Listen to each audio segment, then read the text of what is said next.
அனைவருக்கும் காலை வணக்கம். புரட்சி தலைவர் பொன்மனச்செம்மல் டாக்டர் எம்ஜிஆர் அவர்களை பற்றி, அவருடைய வள்ளல் தன்மையை பற்றி ஏற்கனவே 3 பாகம் வெளியிட்டிருந்தேன். 4வது பாகமாக வெளியிடுகிறேன். என்னை வாழ்த்திய அனைத்து நண்பர்களுக்கும், எம்ஜிஆர் எம்ஜிஆரின் அன்பு தம்பிகளுக்கும் தொண்டர்களுக்கும் என்னுடைய மனமார்ந்த நன்றியை தெரிவித்துக் கொள்கிறேன். சைதை துரைசாமி சார் என்னை வாழ்த்தி ஒரு தபால் அனுப்பியதாக என்னுடைய நண்பர் திண்டுக்கல் முருகேசன் அவர்கள், நம்நாடு முருகேசன் அவர்கள் தெரிவித்தார்கள். சைதை துரைசாமி சார் அவர்களுக்கு என்னுடைய மனமார்ந்த நன்றி. இப்போ நான் என்ன சொல்ல வரேன்னா, அன்னைக்கு அன்பேவா ஷூட்டிங்க்கு எம்ஜிஆர் சிம்லா போயிருந்தார். சிம்லா வந்து ஹிமாச்சல் பிரதேசத்தில் இருக்குது. இந்த ஹிமாச்சல் பிரதேசத்தில் இருக்கும்போது அங்கே உள்ள ஒரு ஏழை தொண்டு நிறுவனத்திற்கு, ஒரு ஃபாதருக்கு எம்ஜிஆர் உதவுனதாக நான் சொல்லியிருந்தேன்.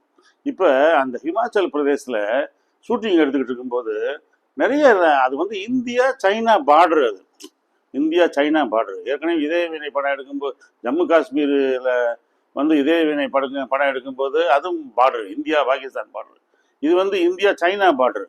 அப்போ இந்த பார்டரில் உள்ள நம்ம இந்தியன்ஸ் எல்லாம் ஒன்று சேர்ந்துட்டாங்க. நம்ம எம்ஜிஆரை பார்க்க வைக்க மிஸ் பண்ணணும்னு எம்ஜிஆர் என்ன பண்ணிட்டாரு, அடுத்த நாள் எல்லாம் அவங்க எல்லாம் போய் பார்க்க போகிறாருல. என்ன நடந்துச்சுன்னே தெரியல. ஏவிஎம் சரவணன், மெய்யப்ப செட்டியார், அவங்க தான் ப்ரொடக்ஷன், அவங்க தான் பணம் கொடுத்து இந்த படத்தை எடுக்கிறாங்க. தயாரிப்பு நிறுவனம். அவன் ஏவிஎம் சரவணன் சார் தான் சொல்கிறாரு, என்ன நடந்துச்சுன்னா எங்களுக்கே தெரிலங்க. பெரிய வேன் வரைக்கும் வேன்லேருந்து வந்துச்சுங்க, ஹார்லிக்ஸ் பாட்டெலாம் வந்துச்சான். எல்லா மிலிட்ரி பேனருக்கும் எம்ஜிஆர் கொடுத்தாரான். வச்சுக்கோங்க அப்படின்னு. அவங்களுக்கெல்லாம் ஒரே மகிழ்ச்சியான். சரி, எல்லாரும் மகிழ்ச்சி அடைஞ்சிட்டு போயிட்டாங்க. இப்போ நைட்டு ஷூட்டிங் முடிஞ்சு எம்ஜிஆர், அந்த படத்தோட கதாநாயகி அபிநய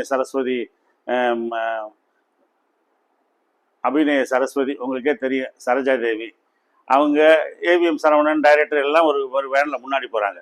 பின்னாடி அடுத்த வேனில் யூனிட்டு, கேமராமேனு, டெக்னீஷியன்ஸ் எல்லாம் 2வது வர்றாங்க. நைட்டு 8:30 மணி ஆயிடுச்சுங்க, ஒரே இருட்டு. இவங்க எல்லாம் பயந்துக்கிட்டே போகிறாங்கன்னு, இவ்வளோ லேட் ஆயிடுச்சுன்னு. பொதுவாக நீங்கள் இந்த ஊட்டி கொடைக்கானல்லாம் நீங்கள் போயிருப்பீங்க, 6 மணிக்கு மேலே யாருமே இருக்க மாட்டாங்க. ஊரில் யாரும் இருக்க மாட்டாங்க. ஒரு எறும்பு காக்கா கூட இருக்காது. எல்லாம் உள்ளே போயிடுவாங்க. லைட்டு ரோட்டில் மட்டும் லைட்டு மட்டும் எரியும். ஏதாவது அந்த பஸ் ஸ்டாண்டு, டூரிசம் ஸ்பாட் இருக்கு பாருங்க, அங்கே மட்டும் ஆள் புழங்கிக்கிட்டு இருப்பாங்க. இப்போ இவங்க காட்டு வழியாக வர்றாங்க.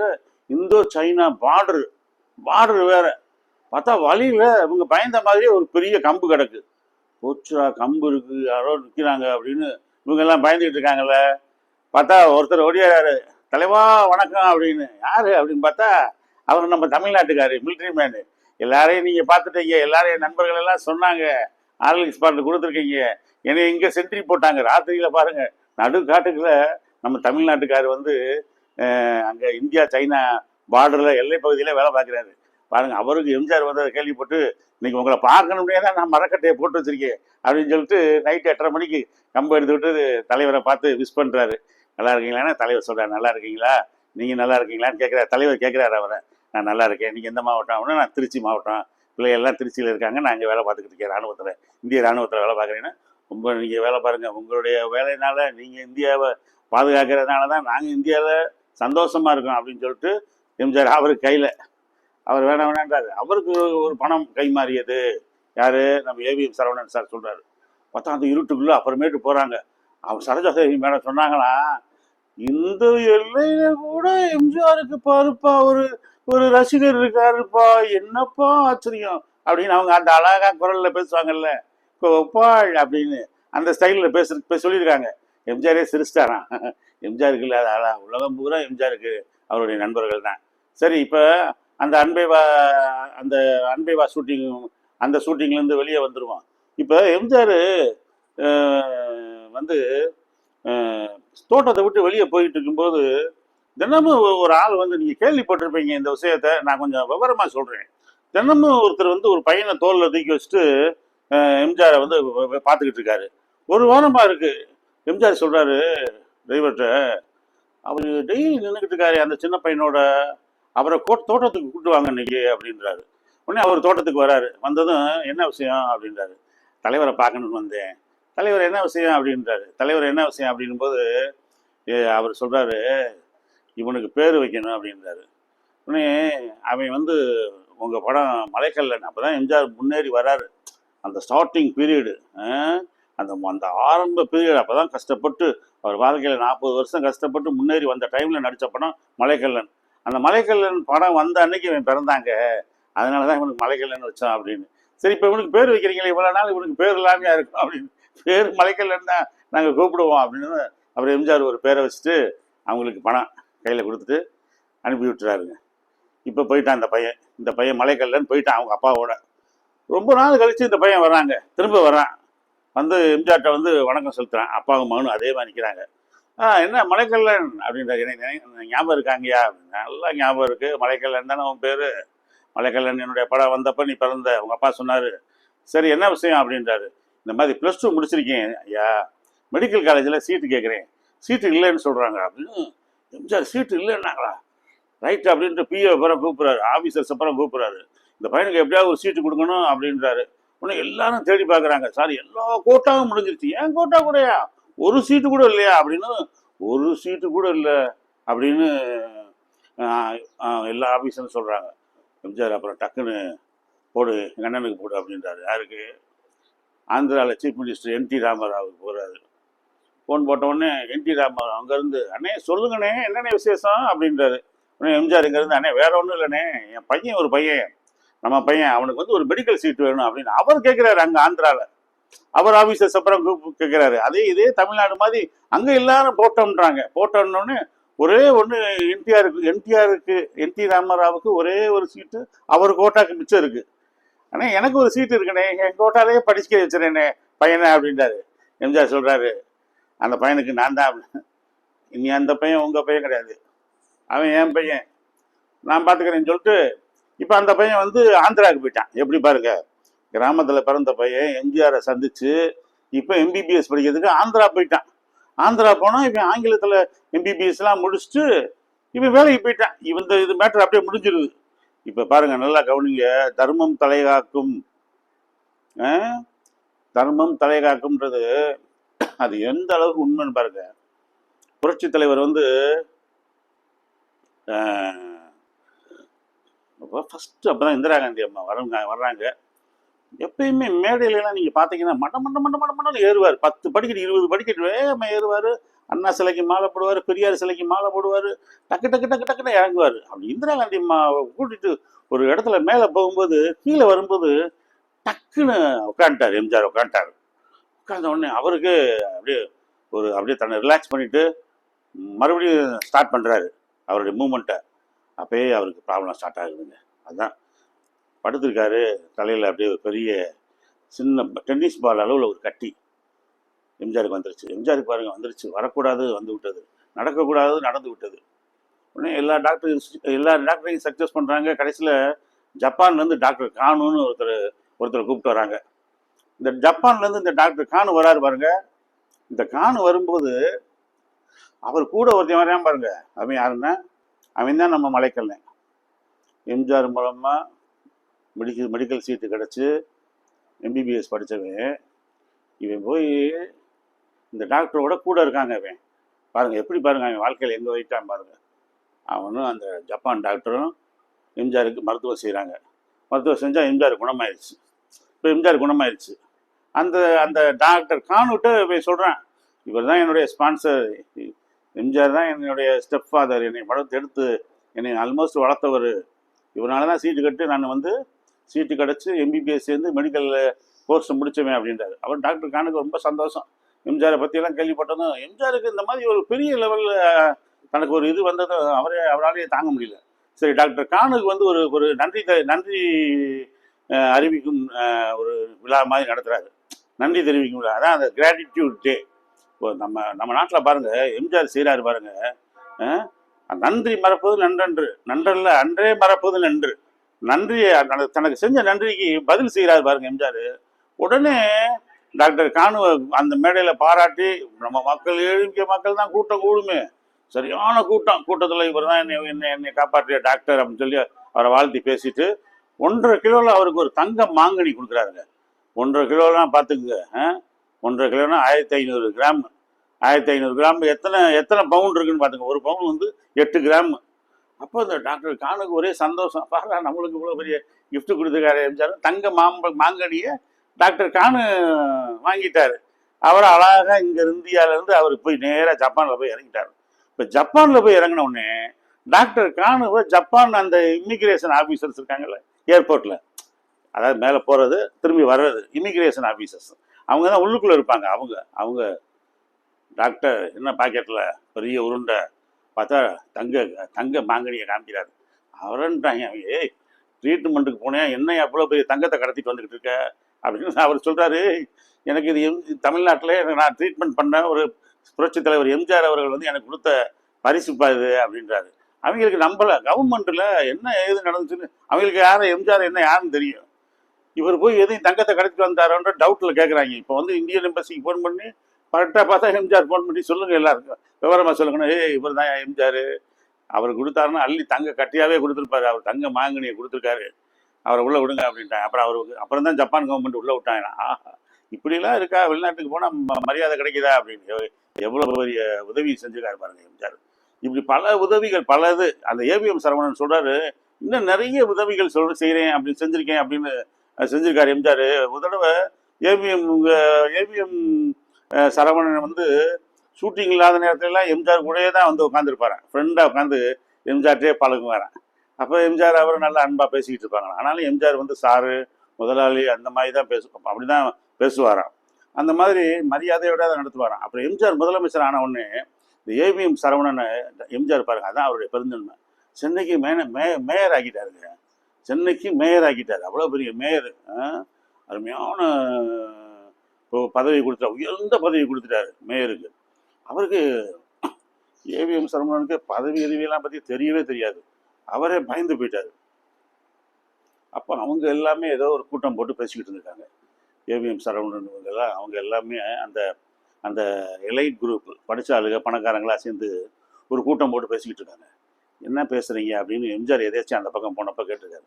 அதாவது வேற ஒன்றும் இல்லை, இந்த மாதிரி ஒரு அம்மாவுக்கு வந்து இதய ஆப்ரேஷன், அதுக்கு வந்து பணம் அதிகமாக தேவைப்படுது, நாங்கள் எல்லாம் ஒரு அமௌண்ட் கலெக்ட் பண்ணி வச்சுருக்கோம், அப்படின்னாலும் அந்த அம்மாவுக்கு பணம் பத்தலை அப்படின்றாங்க. பாருங்கள், கோடீஸ்வரங்களே பணம் பத்தலைன்றாங்க, கோடீஸ்வரங்களே. எம்ஜிஆர் எவ்வளோ டோட்டல் ஆகும் அப்படின்னாராம். அந்த அமௌண்ட்டை சொன்னாங்களாம். ரைட்டெல்லாம் அவங்க பணத்தை வைங்க, நான் கொடுத்துருவேன், அந்த அம்மாவை கொண்டு போய் அட்மிட் பண்ணுங்க அப்படின்னு சொல்லி ட்ரீட்மெண்ட் கொடுத்து அந்த அம்மாவை அனுப்பி விட்டாங்க ஹார்ட் சர்ஜரி பண்ணி. எவ்வளோ பெரிய மனசு உங்களுக்கு இப்போ வருமா அப்படி யாருக்காது? அதே மாதிரி ஏவிஎம் சரவணன் சொல்கிறாரு, ஒரு தடவை ஏவிஎம் நான் தான் சொன்னேன், ஏவிஎம் சரவணனும் எம்ஜிஆர் அடிக்கடி பேசிக்கிட்டே இருப்பாங்கன்னு. அப்போ ஏவிஎம் ஸ்டுடியோவில் இப்போ நடந்துக்கிட்டு இருக்கும்போது ஷூட்டிங் நடந்துக்கிட்டு இருக்கும்போது எம்ஜிஆர் ஏவிஎம் சரவணனும் சேர் போட்டு ஒரு வேப்ப மரத்தடியில் உட்காந்து ஹாயாக பேசிக்கிட்டு இருக்காங்க. ஃப்ரீயாக ஷூட்டிங் இல்லாத நேரத்தில் ஃப்ரீயாக என்ன விஷயம் ஏதுன்னு பேசிக்கிட்டு இருக்காங்க. அப்போ ஒரு பெரியவர் வந்து வார்னிஷ் அடிச்சுக்கிட்டு இருக்காரு, கதவுக்கு இந்த உடனுக்கெல்லாம் வார்னிஷ் அடிச்சுக்கிட்டு இருக்காரு அந்த ஸ்டுடியோவில்.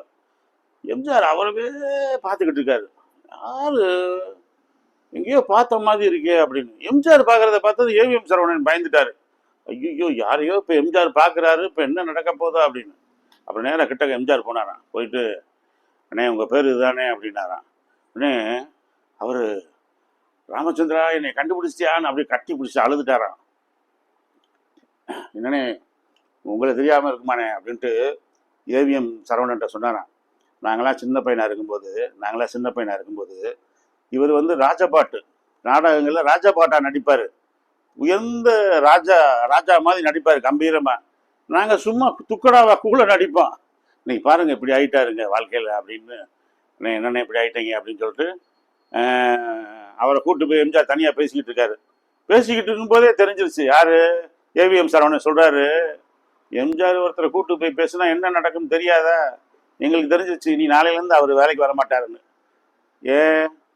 அதே மாதிரி அடுத்த நாள் வந்து அவர் வேலைக்கு வரல. ஏன்னா எம்ஜிஆர் பெரிய தொகை கொடுப்பாரு, அந்த காலத்தின் சூழ்நிலைக்கு ஏற்ப ஒரு பெரிய தொகை கொடுப்பாரு. என்ன தொகைன்னா, நீ ஒரு பெட்டி கடை வச்சு பழச்சிக்க, ஒரு பலசர கடை வச்சு பழச்சிக்க, இல்லை ஒரு வரகு கடை வச்சு பழச்சிக்க, உனக்கு என்ன திறமை இருக்கு, ஹோட்டல் நடத்த தெரியுமா, ஹோட்டல் வச்சு பழச்சிக்க.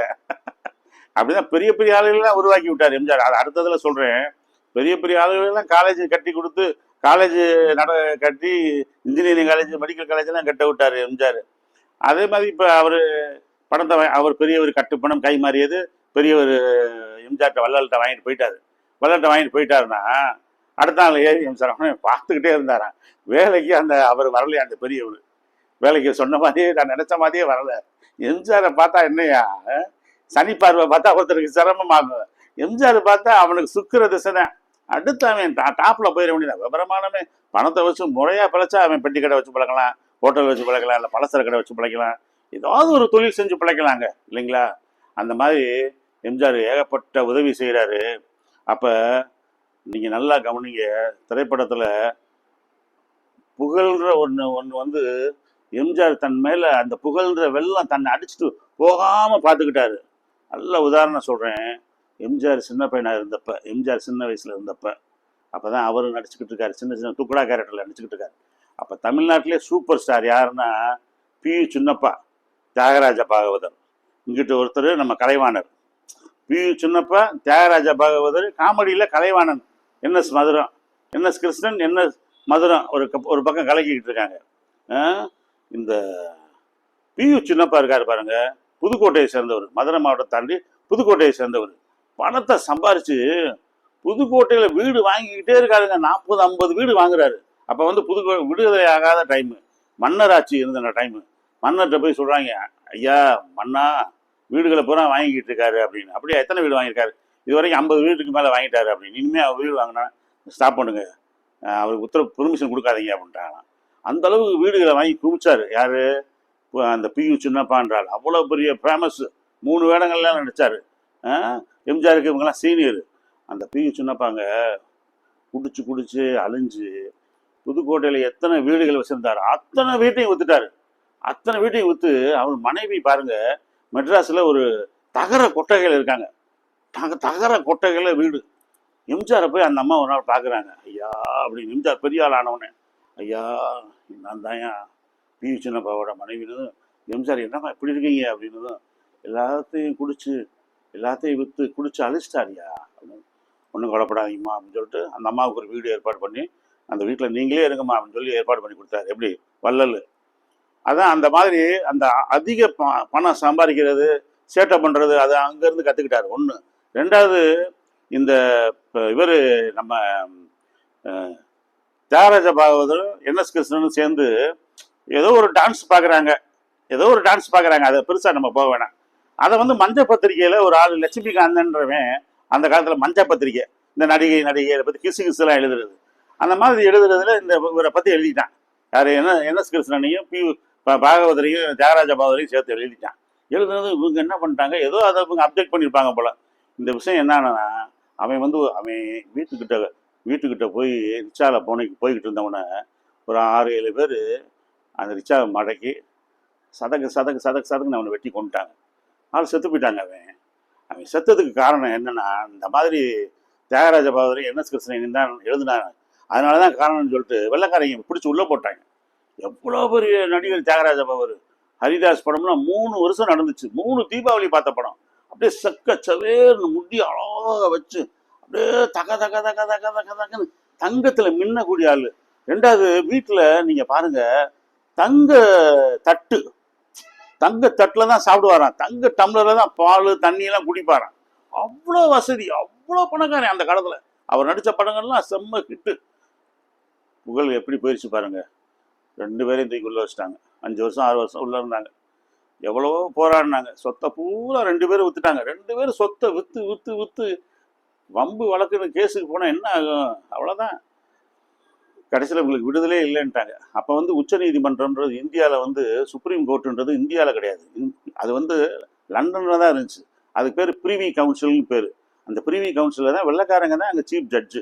அப்புறம் அவங்ககிட்ட போய் சொல்லி, இந்த மாதிரி தமிழ்நாட்டில் ஒரு டாப் ஸ்டார் இவங்கெல்லாம் வந்து எந்த வித தொந்தரவும் இல்லாதவங்க, அதனால் இவங்க இந்த மாதிரி ஆயிடுச்சு அப்படின்னு சொல்லி அப்புறம் அவங்க மன்னிச்சு விடுதலை பண்ணாங்க. விடுதலை பண்ணி 2 பேரும் வெளியே வந்தப்போ தியாகராஜ பாகவதர் ஆள் அப்படியே, அதுக்கப்புறம் வந்து ஒரு 5-6 படம் எடுக்கிறாரு. படம் எடுத்த உடனே அவரால் முடியல, அப்படியே சோர்ந்து போயிட்டார், தோற்று போயிட்டார் படத்தில். என்எஸ் கிருஷ்ணன் சொத்துக்கு பாதி சொத்துக்கு போயிடுச்சு அவருக்கு. அப்படியே அவரும் கொஞ்சம் முன்னேறிக்கிட்டு இருக்காரு. இந்த சூழ்நிலையில் என்ன தியாகராஜ பாகவதர் மாதிரி தான் வரணும் தானுன்னு சொல்லிட்டு தியாகராஜ பாகவதரை போய் அடிக்கடி எம்ஜிஆர் பார்ப்பாராம். அதே மாதிரி தான் எம்ஜிஆர். நீங்கள் பாருங்கள், பழைய படத்துலலாம் எம்ஜிஆர் அதே மாதிரி தான் நீல முடி வச்சுருப்பார், ஸ்டைலாக வச்சுருப்பார்.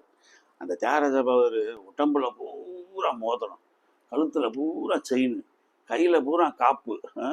ஒரு தடவை கல்கட்டாவுக்கு போனாரான் தியாகராஜ பகவதர். ஃபஸ்ட் கிளாஸ் கம்பார்ட்மெண்ட்டில் உட்காந்துருக்கும்போது எதிர்த்தாப்புல ஒரு பொண்ணு இவரை பார்த்து பார்த்து பார்த்து பார்த்து சிரிச்சுக்கிட்டே இருந்துச்சான். என்னடா நம்மளை பார்க்குது, சிரிக்குது, அங்கிட்டு போதுக்கிட்டு வருது அப்படின்னு. அப்போ தான் கல்யாணம் முடிச்சு வந்திருக்கு அந்த பொண்ணு. அவங்க மாப்பிள்ளைட்ட அப்புறம் தெரியாமல் கேட்குறாரு, என்ன அவங்க பொண்ணு இந்த மாதிரி என்னை பார்த்து பார்த்து சிரிக்கிறாங்களே, என்னம்மா அப்படின்னு. இல்லை வேற ஒன்றும் இல்லை, எங்கள் ஊரில் பொம்பளை ஆளுக்கு தான் நகையெல்லாம் நிறையா போடுவாங்க. நீங்கள் வந்து பொம்பளை ஆளு மாதிரி காதில் கடுக்குன்னு, கழுத்தில் செயின், கையில எல்லாம் பூரா ஃபுல்லாக மோதிரமாக போட்டிருக்கீங்க, அதான் அவங்கள பார்த்து பார்த்து அவள் சிரிக்கிறா அப்படின்னு. அப்படி அவ்வளோ பணக்காரனாக இருந்த அந்த ஆள் அப்படியே பராரி ஆகிட்டாங்க. பராரி ஆகி சொத்து பூரா அவரை விட்டு போயிடுச்சு. அவர் இருந்த புகழ் பாருங்க இகழில் கொண்டு போய் தள்ளிடுச்சு. இதெல்லாம் எம்ஜிஆருக்கு ஒரு பாடம் ஆயிடுச்சு. கடைசியில் அந்த அந்த தியாகராஜ பகவதர் சுகர் வந்து ஒரு கோவிலில் தான் போய் படுத்துட்டார். கோவிலில் போய் படுத்து அங்கே இருந்தால் அங்கேயே இறந்து போயிட்டார். அங்கேயே இறந்து போயிட்டார். அப்புறம் அப்படியே மெட்ராஸ் கூட என்னை கொண்டு போயிடாதீங்க, என்னை திருச்சிக்கே கொண்டு வந்துருங்க. திருச்சியில் தியாகராஜ பகவர் இருந்த வீட்டில் நாங்கள் தங்கியிருந்தோம். அதை வாடகைக்கு விட்டுருந்தாங்க. சொன்ன மாதிரி உள்ள ஊஞ்சல்லாம் இருக்கு. அவர் ஊஞ்சல் ஆடினது, அழகான தோட்டம், செடி கொடிகள். அவர் அந்த தங்க தட்டுக்கிட்டுலாம் திருடிட்டு போயிட்டாங்க. அதை என்ன விடுவாங்களா நேரம்? அவ்வளோ அப்படி அழிஞ்சு போனார். இந்த தியாகராஜ பகவதர், பியு சின்னப்பா, என்எஸ் கிருஷ்ணன் இவங்களுடைய வாழ்க்கையை தான் எம்ஜிஆர் பாடமாக எடுத்துக்கிட்டார். இந்த மாதிரி ஆயிடக்கூடாது அப்படின்னு. அதே நேரத்தில் என்எஸ் கிருஷ்ணன் சாகும்போது கூப்பிட்டு, ராமச்சந்திரா என்னைய மாதிரி ஆயிடக்கூடாது, நீ இப்போ நீ வந்து அதிகமாக பணம் கொடுக்க, என்னை விட அதிகமாக பரோபகாரியாக இருக்க. பரோபகாரின்னா வள்ளல் தன்மை உள்ளவனா இருக்க, ஆனால் ஜாக்கிரதையாக இருக்கணும் அப்படின்றாரு. யார்? இந்த இவர் என்எஸ் கிருஷ்ணன். அப்படி சொல்லிட்டு அவர் அட்வைஸ்லாம் பண்ணிட்டு செத்து போயிட்டார். இப்போ என்எஸ் கிருஷ்ணன் செத்ததுக்கு அப்புறம் என்எஸ் கிருஷ்ணன் வீடு பூரா அப்படியே எல்லா வீடு சொத்து பூரா ஏலத்துக்கு வந்துருச்சு. வீடு சொத்து எல்லாம் ஏலத்துக்கு வந்தால் பையன் பொண்ணு எல்லாம் நிற்கிறாங்க. அந்த டைமில் தான் முன்னேற டைமில் நிற்கிறாங்க. எம்ஜிஆர் அந்த வீட்டை போய் மீட்டு கொடுக்குறாரு. பிள்ளைகளுக்கு 3 பிள்ளைகளுக்கு கல்யாணம் முடிச்சு கொடுக்குறாரு. பையங்களுக்கு பூரா பேருக்கு கவர்மெண்ட்டில் வேலை போட்டு கொடுக்குறாரு. அப்போ அவர் மகன் என்எஸ் கிருஷ்ணனுடைய மகன் என்எஸ்கே ஆசை தம்பி, அவருடைய மகன் கவர்மெண்ட்டில் வேலை பார்க்குறாரு. அவர் எம்ஜிஆர்கிட்ட கேட்குறாரு, என்னண்ணே, என்ன தலைவரே, புரட்சி தலைவரே, ஏன் எங்கள் குடும்பம்னா இவ்வளோ அன்பு வச்சுருக்கீங்க? எதுக்கு இப்படி எங்கள் குடும்பத்துக்கு நீங்கள் இப்படி உதவி செய்கிறீங்க? எங்கள் வீட்டை மீட்டு கொடுத்தீங்க, எங்கள் சொத்தை மீட்டு கொடுத்தீங்க, எங்கள் நகைகளை மீட்டு கொடுத்தீங்க, எங்கள் பிள்ளைகளுக்கு, எங்கள் அக்கா, எங்கள் சிஸ்டர்ஸ்க்கு எல்லாம் மேரேஜ் பண்ணி கொடுத்தீங்க, எங்களுக்கு வேலை வாங்கி கொடுத்து எங்கள் வாழ்க்கை அமைச்சீங்க, என்ன அப்படின்னு. இப்போ எம்ஜிஆர், ஆசை தம்பி, ஒரு சின்ன விஷயம் நான் அவனை சொல்கிறேன், உங்கள் அப்பா எனக்கு செஞ்ச உதவிக்கு கைமாரி தான் நான் செய்கிறேன் அப்படின்ட்டு சொல்கிறாரு. அதாவது எம்ஜிஆர் வந்து ஆரம்பத்தில் நடிச்சுக்கிட்டு இருக்கும்போது கோயம்புத்தூரில் போய் நடிக்க போயிருக்காரு. கோயம்புத்தூரில் ஒரு ஷூட்டிங், மெட்ராஸில் இருக்காங்க, கோயம்புத்தூருக்கு போயிட்டாங்க அவங்க. கோயம்புத்தூரில் ஷூட்டிங்னா எம்ஜிஆர் வந்து ஷூட்டிங் ஸ்பாட்டில் இருக்கும்போது சுக்கடா காரத்தில் தான் நடிக்கிறார் எம்ஜிஆர். சின்ன வருமானம் தானே வரும், மாத வருமானம் தான் 25 ரூபா, 10 ரூபா, 50 ரூபா தான் கொடுப்பாங்க. 3 வேளை சோறு போட்டு காசு கொடுப்பாங்க. அப்போ என்எஸ் கிருஷ்ணன் டாப்பில் இருக்கார், நல்ல பணம் வாங்கி நல்லா பயங்கரமாக இருக்கார், புகழின் உச்சியில் இருக்கார். அப்போ இந்த எம்ஜிஆருக்கு பாருங்க, கெட்ட நேரத்தை அவங்க அம்மா மதர் சீரியஸ் ஸ்டார்ட் இம்மிடியட்லின்னு செக், இது தந்தி வருது, அம்மா ரொம்ப சீரியஸாக இருக்காங்க, உடனே வரவும் எம்ஜிஆருக்கு தந்தி வருது. தந்தி வந்ததும் எல்லாத்தையும் பணம் கேட்குறாரு. கூட உள்ளவங்களே என்ன எல்லாரும் எம்ஜிஆர் மாதிரி சாதாரண அத்தை கூலிகை தானே, அவங்க என்னத்தை பணத்தை கொடுக்க போகிறாங்க, அவங்களால முடியலை, எல்லாம் ராமச்சந்திரன் நம்மகிட்ட என்னப்பா இருக்குது அப்படின்றாங்க. மேனேஜர்கிட்ட போய் கேட்குறாரு, சார் இந்த மாதிரி படம் ப்ரொடக்ஷன் மேனேஜர்கிட்ட, ஓனருக்கு தெரியாமல், முதலாளிக்கு தெரியாமல் பணம் கொடுக்கக்கூடாதுப்பா, என்னைய வேலையை விட்டு விளக்கிடுவாங்க, இப்போ தானே உனக்கு சம்பளம் வேறு கொடுத்துருக்கோம், அது நீ எல்லாம் சின்ன பையன், சின்ன கேரக்டர் நடிக்கிறவன் அப்படின்னதும் என்னடா செய்கிறது, வழியே இல்லையா அப்படின் போது, வேறு தரிச வில் தரிச வேம்பாங்க, எங்கே நம்பிக்கை இருக்கிறதோ அங்கே ஒரு வழி பிறக்கும்ன்றாங்க. கடவுள் ஒரு கதவை அடைச்சா, இப்போ door closed a window will be ஓப்பன்டுன்றாங்க. இப்போ டோர் க்ளோஸ்டு, கதவை மூடினாலும் ஒரு கதவை மூடினா ஒரு விண்டோ திறக்கும். அது மாதிரி என்ன பக்கமாக டக்குன்னு ஸ்ட்ரைக் ஆகியிருக்கு. ஆஹா, நம்ம அண்ணன் இருக்காரே வள்ளல் என்எஸ் கிருஷ்ணன், அவர்கிட்ட போய் சொல்கிறார், ஐயா இந்த மாதிரி அம்மா இந்த மாதிரி அப்படின்னு. அப்படியா? அப்போ அவருக்கு அந்த நேரத்தில் பணம் இல்லை அவர்கிட்ட. என்ன அன்னைக்கு பணம் இல்லை, சனிக்கிழமை வேறு, அன்றைக்கி பேங்க் லீவு, சனி ஞாயிறு, உன்னை எப்படி அனுப்புறது அப்படின்ட்டு என்எஸ் மதுரத்தை கூப்பிட்டாரா. பாருங்க, அப்படின்னா கொடுத்து வைக்கணும், வளையலை கழட்டினாரா. பார்த்தா 4 வளையல் அவங்க கழட்டி கொடுத்தாங்களாம். ராமச்சந்திரா, இந்த நகையை போய் கடையில் அடகு வைக்காத, வித்துரு, எந்த விலைக்கு விற்கிதோ வருதோ வித்துட்டு போய் அம்மாவுக்கு போய் என்ன வேணுமோ செஞ்சுக்க, திரும்ப வந்து நீ எனக்கு இந்த 5 காசு கூட அதில் திரும்ப கொடுக்க வேணான்ருக்காரு. இப்படி பாருங்க, அதுதான் எம்ஜிஆர் சொல்றாரு. உங்க அப்பா அன்னைக்கு நாங்க கஷ்டத்துல இருந்தோம், இன்னைக்கு உதவுனாரு, அதுக்கு தான் நான் பதில் செய்கிறேன்றாரு. அதான் திருவள்ளுவர் சொல்றாரு, நல்லா அவங்களுக்கு தெரியும், நன்றி மறப்பது நன்றல்ல, நன்றல்ல அன்றே மறப்பது நன்று. நல்ல நன்றி ஒருத்தன் செஞ்சுக்காம பாரு நம்மளுக்கு உதவி, அதை மறக்கவே கூடாது. ரைட். அன்பு நண்பர்களே, புரட்சி தலைவரின் தொண்டர்களே, உங்களுக்கு எம்ஜிஆரை பற்றி சொன்னேன். அடுத்த வீடியோவில் உங்களை நான் சந்திக்கிறேன். எம்ஜிஆர் தொண்டர்கள் வள்ளல்கள்னு சொல்கிறேன், யாருமே இன்னும் சப்ஸ்கிரைப் பண்ணாமல் இருக்கீங்க, தயவு செய்து சப்ஸ்கிரைப் பண்ணுங்க. நன்றி, வணக்கம்.